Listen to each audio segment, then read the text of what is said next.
بسم اللہ الرحمن الرحیم۔ میری دوستوں سے گزارش ہے کہ ویڈیو کو لائک کریں، شیئر کریں اور چینل کو سبسکرائب کر دیں۔ ساتھ میں بیل آئیکن کا بٹن بھی دبا دیں تاکہ نئے آنے والی ویڈیوز آپ تک پہنچتی رہیں۔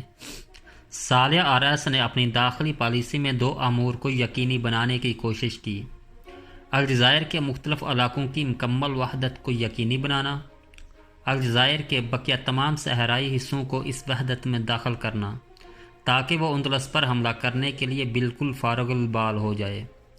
رہی اس کی خارجی حربی پالیسی تو اس میں تین اہداف کو سامنے رکھا گیا تھا: الجزائر کے علاقوں سے ہسپانویوں کو انتہائی دور لے جانا، مغرب اقصیٰ کی ساری مملکت کی طرف سے کی جانے والی مفسدہ پردازاریوں اور ہنگام آرائیوں کے درمیان اور الجزائر کے درمیان حد فاصل قائم کرنا، جہاد عام کرنے اور تمام مسلم بحری اور بری فوجوں کو اپنی قیادت میں لے کر بلا اندلس کی طرف جانے کا اعلان۔ صالح آر ایس نے اپنے دور حکمرانی کے شروع ہوتے ہی داخلی وحدت ویگانگت کو یقینی بنانے کی طرف توجہ دی۔ بہت تھوڑے عرصے میں انہوں نے عظمت عمارتوں کو دولت عثمانیہ کی فرمانروائی کے آگے سرنگوں کر دیا۔ عثمانیوں کی پوزیشن الجزائر میں پہلے سے کہیں مضبوط ہو گئی۔ اس کے بعد انہوں نے مغرب اقصیٰ کے بارے میں اپنی پالیسی کو عملی جامہ پہنانا شروع کیا۔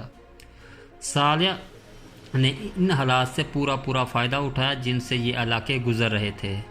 انہوں نے خاندان بنی وطاس کے ایک فرد کے ساتھ گٹھ جوڑ پیدا کیا جس سے یہ امید تھی کہ ہسپانوی اور پرتگالی ایک کا ساتھ دیں گے۔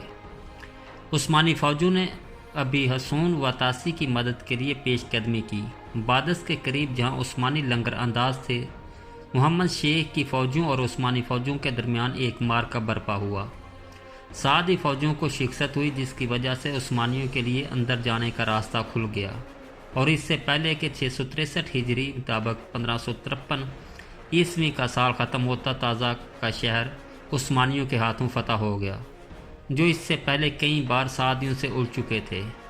ان معرکوں میں اہم ترین معرکہ بقدی المخالی کا معرکہ تھا جو فاس کے علاقے میں پیش آیا۔ ایسے میں عثمانی فوجیں اور ان کے ساتھ ابو حسون فاس کی طرح بھرے 3 صفر 964 ہجری مطابق 8 جنوری 1554 کو شہر میں داخل ہو گئے۔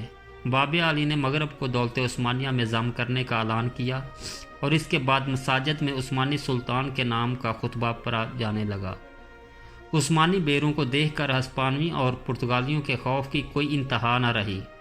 یہ بحری بیرے ان بعض بندرگاہوں پر قبضہ کر رہے تھے جو ہسپانویوں اور پرتگالیوں کے مقبوضہ مرکزی مقامات کے قریب پڑتی تھی، تاکہ ان پر قبضہ کر کے وہ اطمینان کے ساتھ اندلس کی طرف بڑھ سکیں۔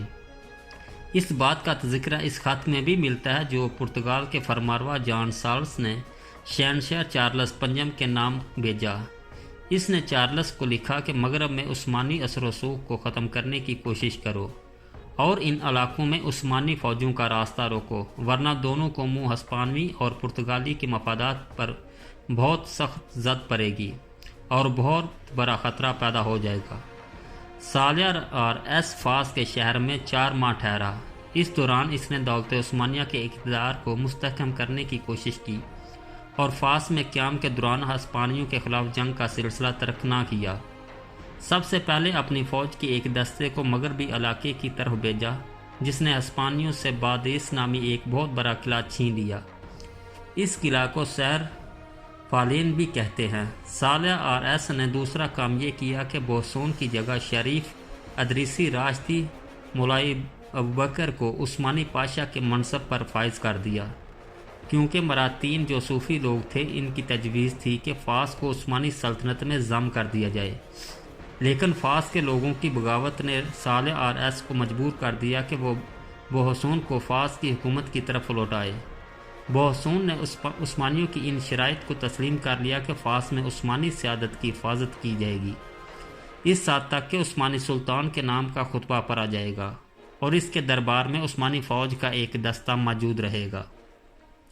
اندلس کو واپس لینے کے لیے مشترکہ کوششوں کی راہ ہموار کرنا۔ صالح آر ایس کی سب سے بڑی خواہش یہ تھی کہ وہ ہسپانویوں کے ساتھ جنگ کرے۔ ہر کام میں اس کے پیش نظر صرف یہ نکتہ ہوتا کہ اسلامی فوجوں کو ایک جھنڈے کے نیچے جمع کر کے مسیحیوں کے وجود سے اس علاقے کو پاک کرنے سب سے پہلے وہ وہران سے اسپانیوں کو جلا وطن کرنا چاہتا تھا اور اس کے بعد اندلس پر حملہ کرنے کے حق میں تھا۔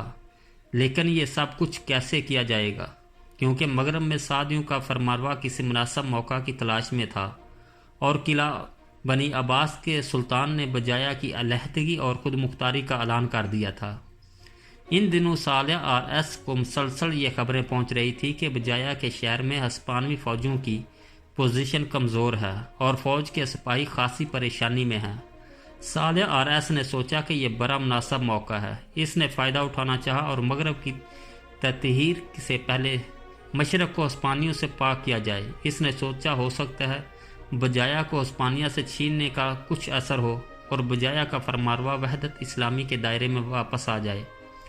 بجایا کے لوگوں کے اصرار پر صالح RS ربیع الاول 963 ہجری مطابق جنوری 1555 کو بجایا کے شہر کی طرف چل دیا۔ اس کے ساتھ 30,000 کا لشکر جرار تھا۔ امارتا کوکو کے مجاہدین کی شمولیت نے ان میں مزید اضافہ کر دیا۔ عثمانی فوجوں نے شہر کا سختی سے محاصرہ کر لیا۔ اس دوران عثمانی بحری بیڑا بھی آ گیا جس پر لشکر کے علاوہ اسلحہ اور توپوں بھی لدی ہوئی تھی۔ مسلمانوں نے توپیں نصب کی اور قلعہ پر خوب گولہ باری کی۔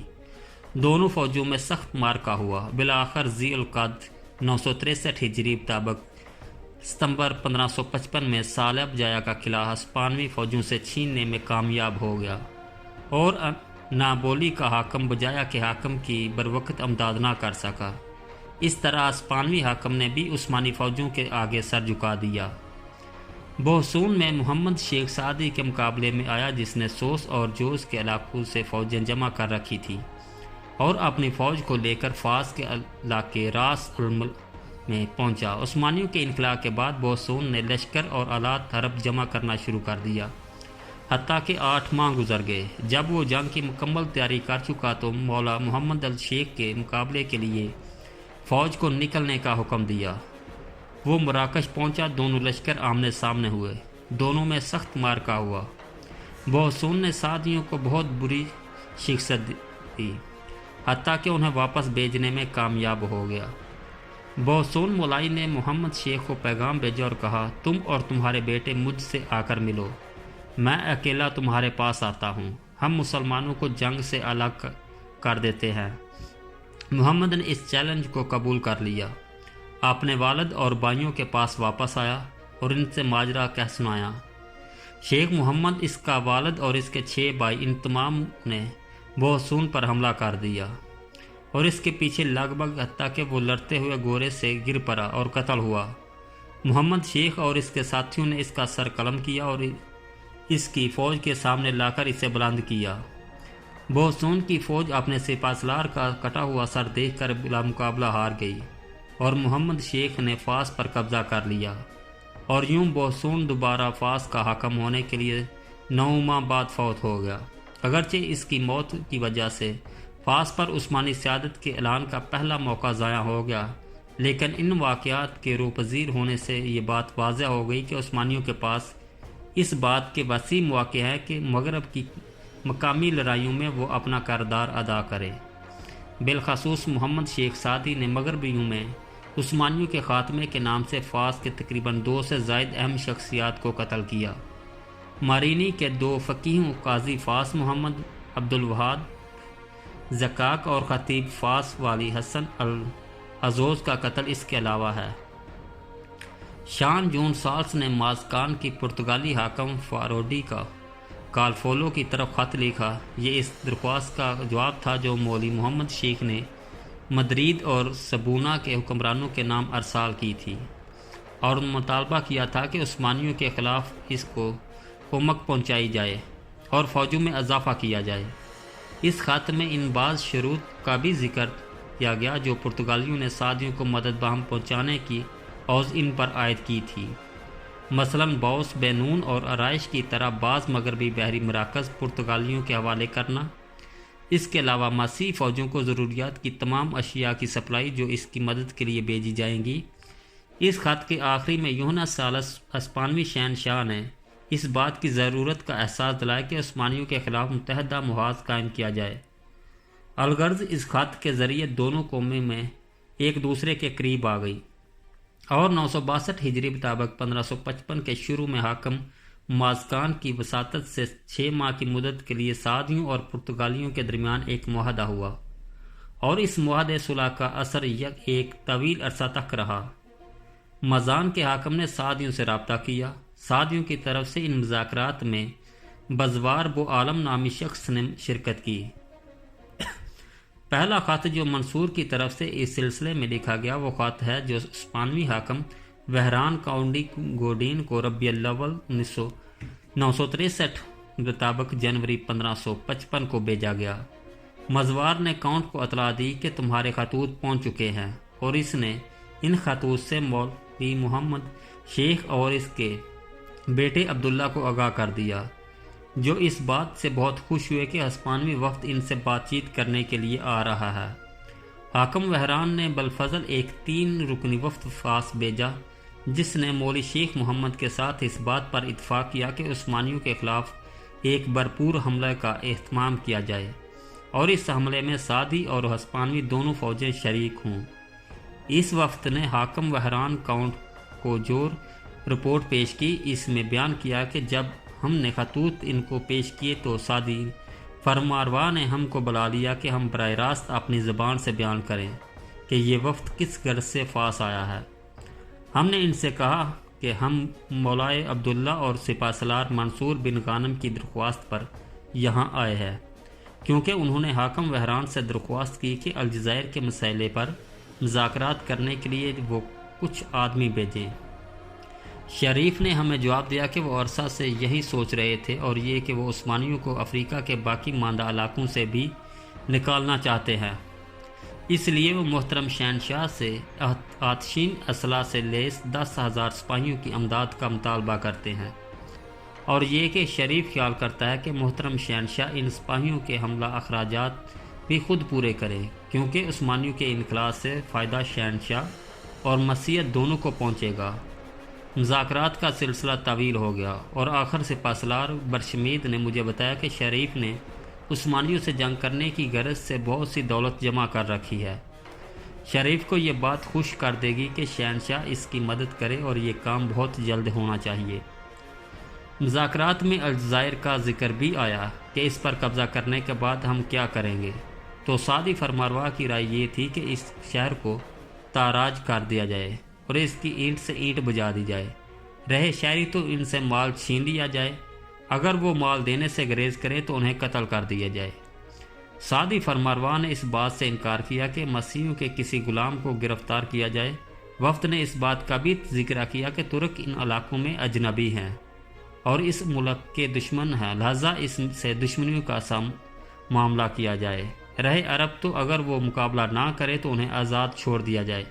لیکن سعدی فرمانروا نے وضاحت کی کہ وہ اس بات کی ہرگز اجازت نہیں دے گا کہ کسی عربی شخص کو غلام بنایا جائے، کیونکہ یہ چیز شریعت کے منافی ہے۔ اس رپورٹ سے اندازہ ہوتا ہے کہ شریف سعدی کس حد تک عثمانیوں سے بغض رکھتا تھا۔ اس نے ذاتی مفادات کی خاطر ہسپانوی اور پرتگالی مسیحی فوجوں سے مدد حاصل کرنے سے بھی گریز نہ کیا، خواہ یہ چیز اس کے اسلامی عقیدے اور مسلمانوں کے مفادات کے منافی ہی کیوں نہ ہو۔ اس رپورٹ کے نتیجے میں کاؤنٹ کوڈیٹ حاکم وہران نے ایک فارسی خط لکھا، اور یہ رپورٹ بھی اس خط کے ساتھ امیر فلپ بن شہنشاہ چارلس کو بھیج دی۔ اس خط کا مضمون یہ ہے: ہم پر لازم ہے کہ ہم اپنے آپ کو انتہائی خوش نصیب خیال کریں کہ ایک ایسے وقت میں جب ہمارے سخت ترین دشمن فرانس کی پوری کوشش ہے کہ عثمانی بحریہ کو ساتھ لے کر ہماری سرحدوں پر حملہ کر دے، ہمیں ایک ایسا عربی امیر مل گیا جو الجزائر میں عثمانیوں کے خلاف ہم سے مدد کی درخواست کر رہا ہے، اور چاہتا ہے کہ ہمارے تعاون سے وہ اپنے دینی بھائیوں سے لڑے اور افریقہ سے عثمانیوں کا قلعہ کما کر دے۔ یہ صرف اس صورت میں ممکن ہے کہ ہم اس کو 10,000 ہسپانوی سپاہی فراہم کریں۔ اس طرح شریف سعدی نے یہ بھی شرائط کی کہ اتفاق کی صورت میں مجھے اپنا بیٹا اس کے پاس رہن رکھنا ہوگا، اور وہ اس حملہ کی فوری تیاری کے لیے مال دے گا، چونکہ اس سودے سے جناب کو اور پوری مسیحیت کو بہت زیادہ فائدہ پہنچے گا۔ اس لیے شریف کے مطالبے کو قبول کرنے میں بالکل مترود نہیں ہوں۔ میں اپنا بیٹا اس کے پاس گروی رکھوں گا، اگرچہ مجھے اس بات کا یقین بھی ہو جائے کہ وہ اسے ذبح کر دے گا، بلکہ میں اور میرے ساتھی اپنے آپ کو گروی رکھنے کے لیے بھی تیار ہیں، اگرچہ شریف ہمیں غلام بنا کر بیچنے کا ارادہ ہی کیوں نہ رکھتا ہو۔